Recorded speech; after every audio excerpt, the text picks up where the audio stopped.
Second question, ಸಾರ್ವಜನಿಕ ಆಡಳಿತವನ್ನು ಮೊದಲ ಬಾರಿಗೆ ಬಳಸಿದವರು ಯಾರು? ಈಗ ಸಾರ್ವಜನಿಕ ಆಡಳಿತ, ಪಬ್ಲಿಕ್ ಅಡ್ಮಿನಿಸ್ಟ್ರೇಷನ್ ಅನ್ನುವಂತಹ ಶಬ್ದವನ್ನ ಮೊದಲ ಬಾರಿಗೆ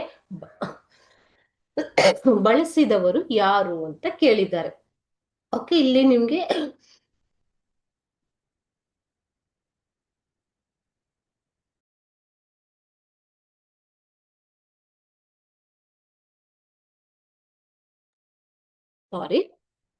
ಸಾರ್ವಜನಿಕ ಆಡಳಿತ ಎಂಬಂತಹ ಶಬ್ದವನ್ನ ಮೊದಲ ಬಾರಿಗೆ ಬಳಸಿದವರು ಯಾರು ಅಂತ ಕೇಳಿದ್ದಾರೆ ಮಕ್ಕಳೇ. Okay, so who has used the word public administration for the first time?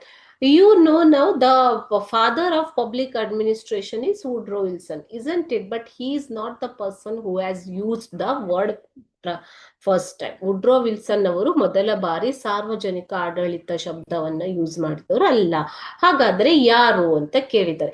Option A ನೋಡಿ, ಆಪ್ಷನ್ಸ್ ಏನೇನ್ ಕೊಟ್ಟಿದ್ದಾರೆ ಇಲ್ಲಿ. Option A Woodrow Wilson, option B FM. Marx, option C Alexander Hamilton, option D Luther Gulick.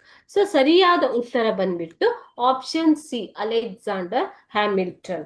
So ಇವರು Alexander Hamilton ಅವರು ಮೊದಲ ಬಾರಿಗೆ public administration ಅಥವಾ ಸಾರ್ವಜನಿಕ ಆಡಳಿತ ಅನ್ನುವಂತಹ ಶಬ್ದವನ್ನ ಯೂಸ್ ಮಾಡಿದರು.